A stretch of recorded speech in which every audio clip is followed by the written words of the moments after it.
छोटी कैबिनेट बड़ी चुनौती। जी हां, नमस्कार, मैं हूं दीपक मिश्रा। आप देख रहे हैं बंसल न्यूज और आज का मुद्दा में हम इसी पर चर्चा करेंगे। मुख्यमंत्री बनने के बाद लगभग 29 दिनों के बाद आखिरकार शिवराज सिंह चौहान के मंत्रिमंडल गठन का आज विस्तार हो ही गया। कोरोना संकट के बीच राजभवन में हुए 13 मिनट के शपथ ग्रहण समारोह में 5 मंत्रियों ने आज शपथ ले ली। भाजपा के वरिष्ठ विधायक नरोत्तम मिश्रा, कमल पटेल और मीना सिंह मंत्री बने, तो वहीं सिंधिया खेमे से 2 मंत्री तुलसी सिलावट और गोविंद सिंह राजपूत को मंत्री पद की शपथ दिलाई गई। कई मायनों में मंत्रिमंडल अनोखा है, खास है। फिर चाहे इसके साइज की बात करें, मंत्रियों के चयन के आधार की बात करें, इतना तो तय है कि इस बार बीजेपी हाईकमान ने सभी सियासी समीकरणों के पास जाकर मंत्रियों को चुना है। लेकिन यदि सियासी थ्योरी से हटकर बात की जाए तो इस छोटी कैबिनेट के सामने काफी बड़ी चुनौतियां हैं। खजाना खाली है, आर्थिक गतिविधियां पटरी से उतर चुकी है, कोरोना संक्रमण के फैलाव ने लोगों की रोजी रोटी पर सबसे अधिक मार की है। जरूरतमंदों को फिलहाल राशन की व्यवस्था तो सरकार ने कर दी है, लेकिन यह पर्याप्त नहीं है। युवाओं को अपने भविष्य की चिंता सता रही है, तो निजी क्षेत्र में काम करने वालों के लिए भी आगे की डगर आसान नजर नहीं आ रही है। ऐसे में सरकार के सामने अब चुनौतियों का अंबार है और विधानसभा चुनाव भी देर सवेर होने ही वाले हैं। कुल मिलाकर इस शिवराज की छोटी कैबिनेट के आगे कई बड़ी चुनौतियां हैं। देखिए रिपोर्ट। शिवराज का मिनी मंत्रिमंडल, 5 मंत्री बनाने के पीछे बड़ी सोशल इंजीनियरिंग, नई सरकार की नई टीम। आखिर 28 दिन बाद शिवराज मंत्रिमंडल का भी गठन हो ही गया। मिनी मंत्रिमंडल ही से, लेकिन 5 मंत्रियों ने शपथ ले ली। पर इस मिनी मंत्रिमंडल में बड़ी सोशल इंजीनियरिंग नजर आती है। शिवराज ने अपने मंत्रिमंडल में प्रदेश के हर वर्ग को साधने की कोशिश की है। इसमें ब्राह्मण, राजपूत, ओबीसी, अनुसूचित जाति और आदिवासी वर्ग के नेताओं को मंत्री बनाया गया है। वैसे मिनी मंत्रिमंडल पर सियासत भी शुरू हो गई है। शिवराज सिंह चौहान जी की सरकार का मंत्रिमंडल का गठन भले ही छोटा हो, भले ही लघु हो, पर पूरे मध्य प्रदेश का इसमें दर्शन है और मध्य प्रदेश सरकार का सुशासन इसमें छिपा हुआ है। हर दृष्टि से संतुलित है और आने वाले समय में इन मंत्रियों के अनुभव का लाभ, क्योंकि हर एक मंत्री का अपना अनुभव है, मध्य प्रदेश को मिलेगा, तेजी से मिलेगा, तत्पर मिलेगा। 3 मंत्री जहां भाजपा के खेमे के हैं, 2 मंत्री कांग्रेस के दल बदलुओं को बनाया गया है। गोपाल भार्गव जैसे बड़े नेताओं के ऊपर गोविंद सिंह राजपूत जैसे नेता को प्राथमिकता दी गई है। अब ये भारतीय जनता पार्टी में गुटबाजी और खेमेबाजी का सिलसिला प्रारंभ हो गया है, जो आने वाले समय में भारतीय जनता पार्टी में प्रत्येक जिले और प्रदेश में दिखाई देगा और यही भारतीय जनता पार्टी की मध्य प्रदेश में सरकार के विघटन का कारण बनेगा। हालांकि अभी ये कहना जल्दबाजी होगी कि इससे मंत्री बनने की आस लगाए बैठे बीजेपी नेताओं में असंतोष है। लेकिन मुख्यमंत्री शिवराज सिंह चौहान और केंद्रीय नेतृत्व के मिनी मंत्रिमंडल का फैसला सोचने पर मजबूर जरूर करता है। आइए आपको समझाते हैं मंत्रियों के जरिए शिवराज की सोशल इंजीनियरिंग। नरोत्तम मिश्रा, दतिया से विधायक नरोत्तम बीजेपी के कद्दावर नेता है, ब्राह्मण वर्ग से आते हैं। शिवराज के पिछले 3 कार्यकाल में भी वो मंत्री रह चुके हैं।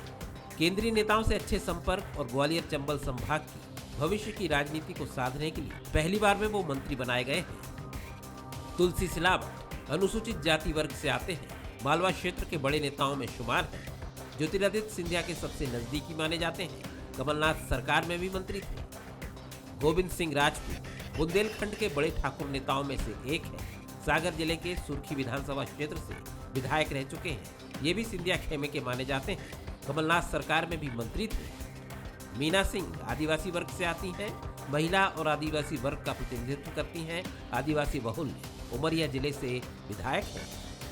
कमल पटेल ओबीसी वर्ग से आते हैं, शिवराज और कैलाश विजयवर्गीय के करीबी माने जाते हैं, पहले भी मंत्री रह चुके हैं, हरदा से विधायक हैं। वैसे जानकारों की माने तो 230 सदस्यीय विधानसभा में सदस्यों की संख्या के लिहाज से मंत्रिमंडल में 15% यानी 35 सदस्य हो सकते हैं, जिनमें मुख्यमंत्री भी शामिल है। शिवराज समेत अब कैबिनेट में 6 सदस्य हैं, यानी 28 विधायकों को बाद में मंत्री बनाया जा सकता है। Bureau report, Bansal news. तो देखा आपने इस रिपोर्ट के जरिए किस तरह आर्थिक गतिविधियों को पटरी पर लाना एक बड़ी चुनौती होगी सरकार के लिए, और इसी पर हम चर्चा करेंगे। हमारे साथ जो मेहमान जुड़ेंगे जो इस पूरी चर्चा को आगे बढ़ाएंगे, सबसे पहले आपको इंट्रोड्यूस करा देते हैं। हमारे साथ न्यूज़ हेड शरद द्विवेदी जी फोनलाइन पर जुड़ गए हैं, जो कि इस चर्चा को आगे बढ़ाएंगे। और जो मेहमान उनके साथ जुड़ेंगे उनसे भी आपको फटाफट से परिचय करा देते हैं।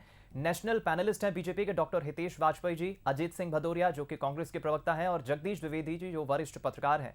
आप सभी मेहमानों का बहुत बहुत स्वागत है। और शरद जी, मैं आप ही के पास चलूंगा। एक बेहद छोटी सी संक्षिप्त टिप्पणी आपकी, किस तरह की चुनौतियां आप देख रहे हैं सरकार के सामने आने वाले वक्त में, और इस चर्चा को फिर आगे बढ़ाइए। देखिए, अभूतपूर्व चुनौती है और मैं कहूंगा कि बिल्कुल अलग तरह की और जबरदस्त चुनौती है, जो बीती पूरी एक शताब्दी में इस तरह की चुनौती का सामना पूरी दुनिया ने और भारत में हमने नहीं किया है। तो जाहिर तौर पर इन जो पांचों नवनियुक्त मंत्री हैं, एक बेहद बड़ी चुनौती है उनके सामने हर लिहाज से, क्योंकि ये एक एक्सपर्टाइज भी मांगता है। ये कोरोना का ये जो सब्जेक्ट है, इसमें बहुत सारी ऐसी चीजें हैं जिसमें आपको एक विद्यार्थी की तरह अध्ययन भी करना पड़ेगा, और कर ही रहे होंगे। एक राजनेता बहुत तेजी से सीखता है चीजों को, और उसी के साथ जो रेस्क्यू ऑपरेशन है, उस रेस्क्यू ऑपरेशन में जो जो भी कठिनाइयां हैं, दिक्कतें हैं, खामियां हैं, उनको दूर करके बहुत ही मजबूती से चीजों को आगे बढ़ाना और इस खतरे को रोकने के लिए हर संभव कोशिश करना, ये बड़ी चीज है। दीपक, बहरहाल मैं आता हूँ मूल मुद्दे पर, मेहमानों का स्वागत करते हुए। सबसे पहली टिप्पणी वरिष्ठ पत्रकार विश्लेषक जगदीश जी की मैं जरूर लेना चाहूंगा।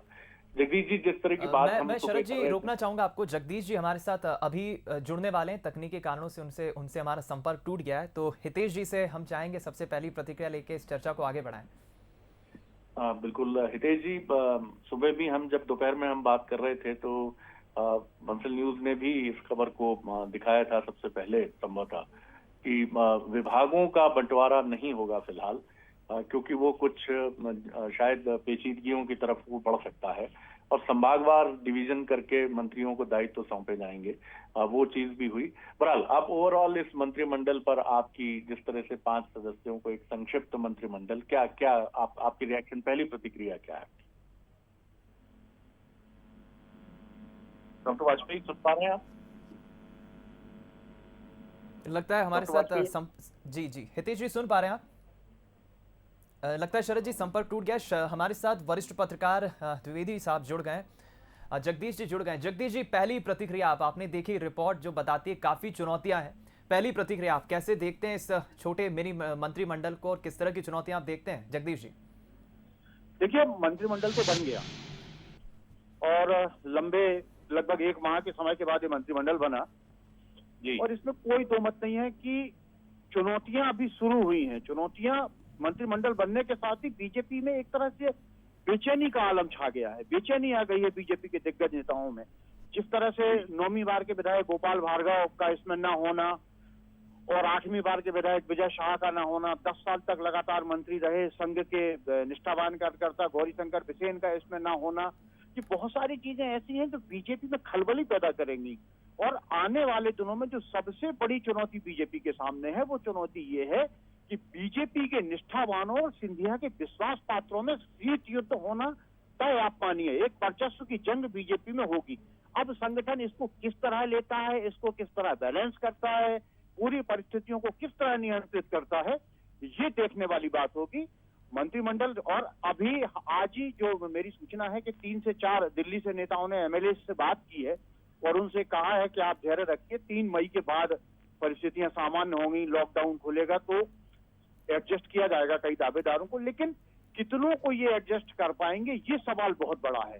वानगी में आपको 1 मिनट में एक और देना चाहता हूं कि मसलन अगर मंदसौर नीमच क्षेत्र से हरदीप डंग को मंत्री बनाया जाता है तो जगदीश देवड़ा का क्या होगा, यशपाल सिसोदिया का क्या होगा, राजेंद्र पांडे का क्या होगा, और चौथी बार के विधायक ओम प्रकाश सकलेचा का क्या होगा।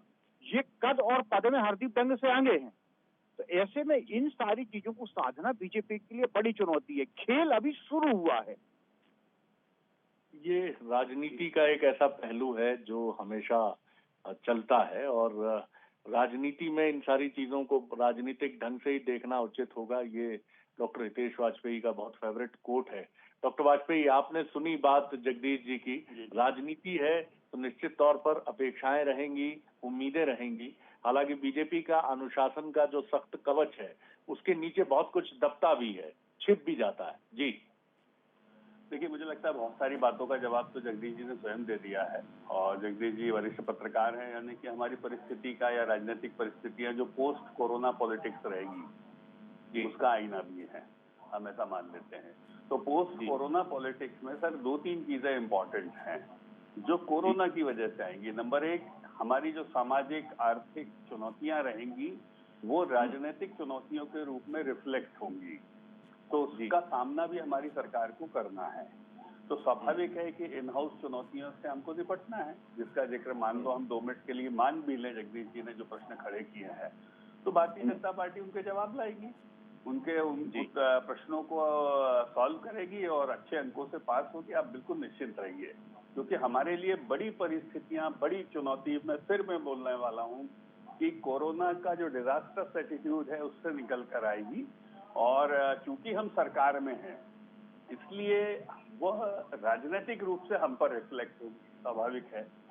जैसे मैं उसको 3 कैटेगरी में रखता हूँ, प्रशासनिक कमियां, प्रशासनिक त्रुटियां या प्रशासनिक लापरवाहियां। इसकी पॉलिटिकल ओनरशिप हमको लेनी पड़ेगी, जो बहुत बड़ी मात्रा में निकल के आएगी अनप्रेसिडेंटेड परिस्थितियों की वजह से, क्योंकि हमारा प्रदेश बहुत बड़ा प्रदेश है, तो स्वाभाविक है कि हमको उसकी चिंता ज्यादा करनी होगी। उसके पश्चात जो जगदीश जी ने कहा है कि भाई उपचुनाव की परिस्थितियां हमारे सामने हैं, स्वाभाविक है ये कोई सामान्य सरकार नहीं है, 106 हमारी संख्या है, उसके साथ में बनाई हुई सरकार है, और कांग्रेस और भाजपा के ओरिजिनली हम देखें मैंडेट में दोनों को लगभग बराबर सीटें मिली थी और दोनों को बहुमत नहीं मिला था, यानी कि पोस्ट मैंडेट बहुमत लिया गया, एक प्रकार का बहुमत है। तो स्वाभाविक है कि परिस्थितियां वही हैं जो चुनाव के बाद थी किसी भी सरकार के लिए, तो हमारे सामने भी रहेगी। आपने बहुत सामना करेंगे से आपने बिल्कुल बहुत सारी चीजों को आपने जिस ईमानदारी से स्वीकारा है वो बहुत महत्वपूर्ण है, और मुझे लगता है कि एक यथार्थवादी नजरिया भी ये है कि आप अपने को बेहतर है कि उसके लिए तैयार रखें और ये माने कि सबसे बड़ा जो चुनौती है वो कोरोना का भयानक स्वरूप है, उससे निपटना, और उससे निपटने के दौरान जो खामियां मैदानी स्तर पर हैं और जिनका ठीकरा राजनीतिक नेतृत्व पर आता है उससे भी निपटना, और फिर जो राजनीतिक चुनौतियां इस समीकरण के बाद, जैसा डॉक्टर वाजपेयी ने बहुत ऑनेस्टली, मैं फिर कहूंगा कि उन्होंने ये स्वीकार किया कि ये पिछली जो कांग्रेस की सरकार थी उससे, ये मेरा कहना है कि उससे परिस्थितियां इस मायने में बहुत अलग नहीं है कि राजनीतिक अपेक्षाएं और आकांक्षाएं यहाँ भी बलवती होंगी उतनी ही, क्योंकि एक सेगमेंट भी है जो इस्तीफा देकर और त्याग करके इस सरकार के साथ, बीजेपी के साथ जुड़ा है। बहरहाल भदौरिया साहब हमारे साथ हैं, अजीत सिंह भदौरिया साहब, एक छोटी संक्षिप्त प्रतिक्रिया आपकी भदौरिया साहब। देखिए आदरणीय शरद जी, जैसा आदरणीय जगदीश जी ने स्पष्ट कर दिया है कि आज जो मंत्रिमंडल बना, निश्चित रूप से इसमें शिवराज सिंह जी दबाव में दिखे, भारतीय जनता पार्टी दबाव में दिखी, और जो भारतीय जनता पार्टी के 7, 6, 8, 4 बार के विधायक, जिनमें 3, 3, 5 और 10 विधायक हैं, उन सबको दरकिनार करके मौका परस्त लोगों को मौका दिया गया। तो ये उनका विषय है, वो कैसे सरकार चलाते हैं ये। परंतु जहाँ तक कोरोना की बात कर रहे हैं, आज आप देखिए जब ये लोग हॉर्स ट्रेडिंग कर रहे थे विधायकों की, उस समय विधानसभा अध्यक्ष जी ने कोरोना के भय को देखते हुए, जो पूरा देश जिससे भयभीत था, जो कांग्रेस अध्यक्ष ने भविष्य को देखते हुए ट्वीट किया था, वो उन्होंने आशंकित किया था सरकार को कि चेत जाओ आप कम से कम अब कोरोना को लेके। तो उस समय राहुल गांधी जी से लेके और मध्य प्रदेश के विधानसभा अध्यक्ष तक का सबका मजाक उड़ाया गया। आज जो भारतीय जनता पार्टी के नेता मंत्री पद की शपथ ले रहे हैं और कोरोना के नाम को कह रहे हैं कि महाकाल में जाके हम प्रार्थना करेंगे कि कोरोना को हराएं, वो जब कहते थे ये कोरोना नहीं डरोना है, तो भैया जब वो कोरोना नहीं डरोना है तो फिर अब क्यों महाकाल के जाके शरण में जाओगे। तो आज भी आप देखिए शरद जी कि ये मंत्रिमंडल की आज पहली बैठक हुई कोरोना के लिए, ये प्रदेश और प्रदेश की सरकार कितनी गंभीर है इस बात का अंदाज लगा लीजिए। आज भी मंत्रिमंडल की बैठक में राजनीतिक निर्णय हो रहे हैं। कोरोना को लेकर जो लापरवाही बरती जा रही है इस पिछले 1 महीने से शिवराज सिंह जी की सरकार के द्वारा, जिसमें मध्य प्रदेश तीसरे और चौथे नंबर पर ट्रेड करने लगा, कि कहाँ जा रहे हैं, कि किस भय आज भी हम वायरस को प्रदेश को सौंपने जा रहे हैं। ऐसे इसके जो भयंकर विस्फोट होने जा रहा है उससे हमें डरना पड़ेगा। आदरणीय शरद जी, मेरे कई डॉक्टर मेरे व्यक्तिगत मित्र हैं, मैं इस चीज को आपके माध्यम से प्रदेश की जनता को बता देना चाहूंगा, इस सरकार को बता देना चाहूंगा। वाजपेयी जी की बात हो, जिन लोगों से उनको सरकार में बैठे उनको चेता दें। कई डॉक्टर ऐसे हैं जो आज भी कोरोना के प्रारंभिक दौर के मरीजों को रजिस्टर्ड नहीं कर रहे हैं, ना दवाइयां दे रहे हैं। प्रारंभिक दवाइयां देके वो छुट्टी दे देते हैं, ना उनके टेस्ट करते हैं। क्यों? क्योंकि सीएमएचओ वगैरह कहते हैं, उनसे सिविल सर्जन कहते हैं कि हमें कागजी कार्रवाई भोपाल से लेके दिल्ली तक करना पड़ेगी, जब मरने लगेंगे तो अपने आप अस्पताल में आ जाएंगे। ये शब्द रहते हैं आदरणीय। ये उचित नहीं है भदौरिया साहब, ये मौका इस तरह की चर्चा के लिए एक युद्ध काल, आप इसको एक युद्ध काल मानिए, और युद्ध काल में हम सब अपनी तमाम राजनीतिक प्रतिस्पर्धा को भी भूलकर हम कुछ ऐसी चीजों का, जो मैं नहीं कहता कि आप जो बातें कह रहे हैं उनमें कुछ अंश तक या काफी अंश तक सत्यता हो सकती है, लेकिन कुछ चीजें ऐसी हैं जिनका प्रगटीकरण ऐसे मौकों पर करना उचित नहीं होता है, क्योंकि हम सब एक बड़ी लड़ाई में जूझ रहे हैं, और जिसमें कांग्रेस बीजेपी नहीं है, जिसमें मध्य प्रदेश है, जिसमें भारत है। और इस लड़ाई में जीतना ही, जैसा युद्ध का नियम होता है कि आपको एक वॉरियर की तरह, एक योद्धा की तरह लड़ना है और जीतना है। तो इसका भदौरिया साहब ये अंतर हमें माफ कीजिएगा, मैं कोई समझाइश देने का अधिकारी नहीं हूँ। एक छोटी प्रतिक्रिया फिर जगदीश जी की मैं जरूर लेना चाहूंगा।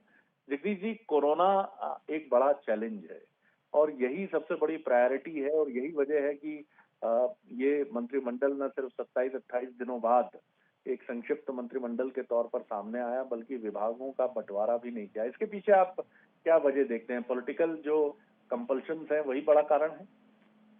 देखिए शरद जी की विभाग का बंटवारा तो होगा, 2 दिन बाद हो, 4 दिन बाद हो, जो मुझे लगता है, क्योंकि और लेकिन इनमें केवल वही विभाग अभी सीएम देंगे जो कोरोना से जुड़े हैं या बिल्कुल एसेंशियल विषय हैं, जैसे गेहूं खरीदी से जुड़ा मसला है, हेल्थ का मसला है, मेडिकल एजुकेशन से जुड़ा मसला है।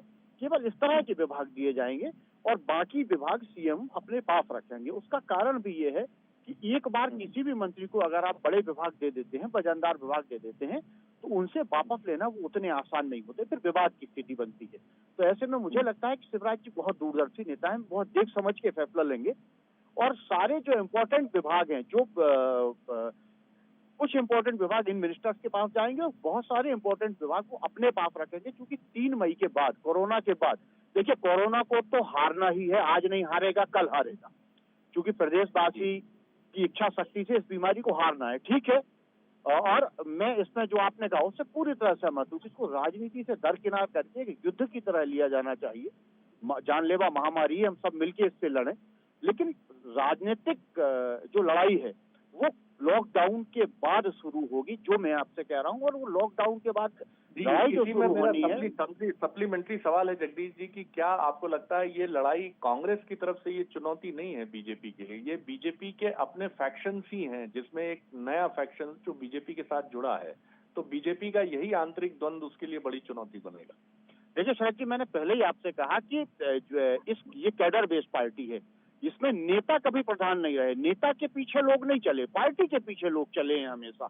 आपने कभी नहीं देखा होगा कि बीजेपी में ये सुनने में आपको आया होगा नरेंद्र सिंह तोमर के 35 विधायक हैं, शिवराज जी के 21 विधायक हैं, कैलाश विजयवर्गीय जी के 28 विधायक हैं। ये बीजेपी की परंपरा ही नहीं है, ये कुशाभाऊ ठाकरे जैसे लोगों की पार्टी है, जिसमें पार्टी में नेता सब कुछ नहीं है, पार्टी सब कुछ है। लेकिन अब जो दौर बदला है, सत्ता के लिए जो समझौते किए गए हैं, वो समझौते पार्टी के एक कैडर को भी पसंद नहीं आ रहे हैं। आज ही मेरी किसी आदमी से बात हो रही थी, तो वो पार्टी का निष्ठावान कार्यकर्ता ये सारी चीजें पचा नहीं पा रहा है शरद जी, क्योंकि वहां नेता के अब जो लोग आए हैं वो पार्टी के लिए नहीं आए हैं, वो एक नेता के लिए आए हैं, एक नेता के कद को लेके आए हैं, और सब पद की लालसा में आए हैं। तो नेता के कद के बाद जब आप पद की लालसा में आए हो और पद ना मिलने पे फिर अगर मान लो इसलिए जोड़ रहा हूँ कि अगर मान लो उनको वो स्थान नहीं मिला, तो चूंकि उनकी राजनीतिक निष्ठाएं बीजेपी के साथ नहीं है शरद जी, ये बहुत बड़ी बात है, उनकी निष्ठाएं पद की लालसा के प्रति हैं। तो ऐसे लोगों के साथ बीजेपी का निष्ठावान कार्यकर्ता कितने लंबे समय तक रह पाएगा, ये बहुत देखने वाली बात होगी शरद जी। डॉक्टर वाजपेयी, आपने बहुत ईमानदारी से पहले भी माना कि 2 मोर्चे हैं, दोनों मोर्चे, सबसे बड़ा मोर्चा हम सब जानते हैं कोरोना है, और हम लड़ेंगे और एक योद्धा की तरह लड़ेंगे और सफल भी होंगे, ये विश्वास भी हम सबके मन में है। और भय का कोई औचित्य युद्ध में होता भी नहीं है, होना भी नहीं चाहिए। लेकिन बीजेपी के लिए चुनौती दोहरी है, क्योंकि विपक्ष में रहना कई मामलों में काफी हद तक आपको कई तनावों से मुक्त रखता है, लेकिन एक ऐसी सरकार जिसको हम एक फ्यूजन गवर्नमेंट तो कहेंगे ही, क्योंकि जिसके पास बहुमत नहीं है, जैसा पिछली सरकार के पास नहीं था, तो इसमें समायोजन, आकलन और विकलन, जो बैंकिंग वर्ड है अर्थशास्त्र का, वो गणित हमेशा काम करता है। तो चुनौतियां आपके लिए दुधारी तलवार की तरह हैं। दोनों चुनौतियां हैं, पहली प्रायोरिटी कोरोना और दूसरी प्रायोरिटी ये जो पॉलिटिकल फ्रंट पर जो चीजें जिसका जिक्र जगदीश जी बार बार कर रहे हैं, उनसे भी जूझना है आपको। जी बिल्कुल, मैं आपकी बात से सहमत हूँ, जगदीश जी की बात से सहमत हूँ, लेकिन जगदीश जी जिस तरीके से अंत कर रहे हैं उससे सहमत नहीं हूँ। देखिए, भारतीय जनता पार्टी बहुत मजबूत स्थिति में है, चाहे वो जनता के बीच हो, चाहे एक दल के रूप में हो। और आप सब भी इस बात को मानेंगे कि यदि भारत में सबसे मजबूत राजनीतिक दल आज की डेट में कोई है, सबसे बड़ा राजनीतिक दल है, अच्छे नेतृत्व के साथ चलने वाला राजनीतिक दल है, तो व्यावहारिक रूप से आज भारतीय जनता पार्टी ही है।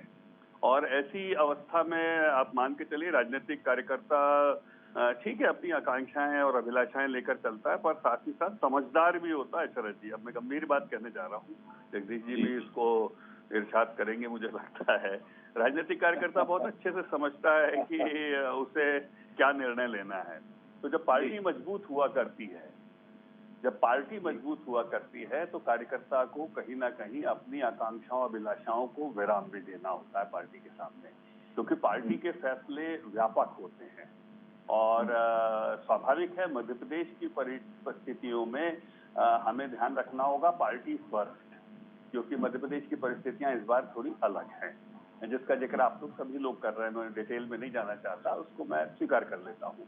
और स्वीकार करने का बहुत बड़ा कारण, यदि आप सिंधिया जी और उनके समर्थकों की बात कर रहे हैं, तो ये बात भी मैं बिल्कुल स्पष्ट रूप से कहता हूँ, क्योंकि हम लोग राजनीतिक रूप से उनके साथ कभी नहीं चले, तो स्वाभाविक है कि उन सभी का भारतीय जनता पार्टी में आना और अमलगमेट होना, इसमें समय लगेगा और हमें उसको समय देना चाहिए। मतलब कभी आप सोचिए कि जो 5-5, 6-6 बार के विधायक हैं, वो उस दल को छोड़कर आ गए हैं।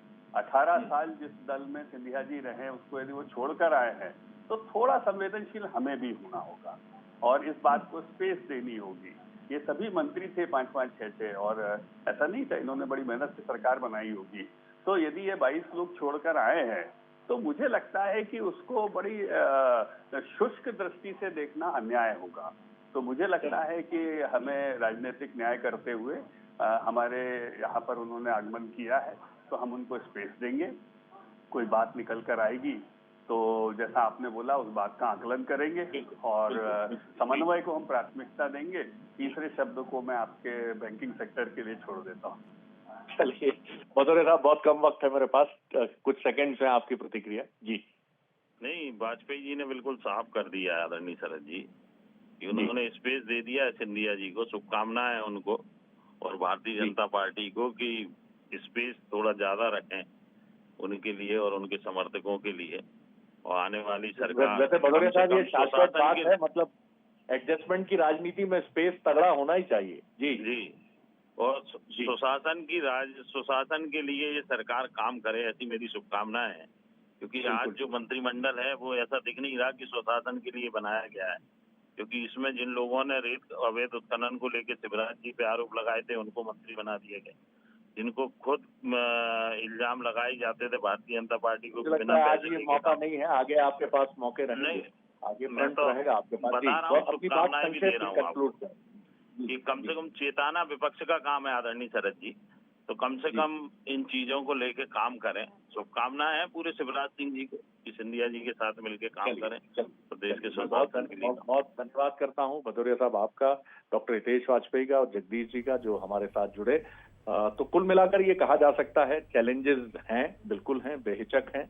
और डॉक्टर हितेश वाजपेयी जिस वाणी को उन्होंने ध्वनित किया है, वो बीजेपी की उस बात को भी रिफ्लेक्ट करती है कि बीजेपी इन चुनौतियों को बहुत अच्छे से समझ रही है।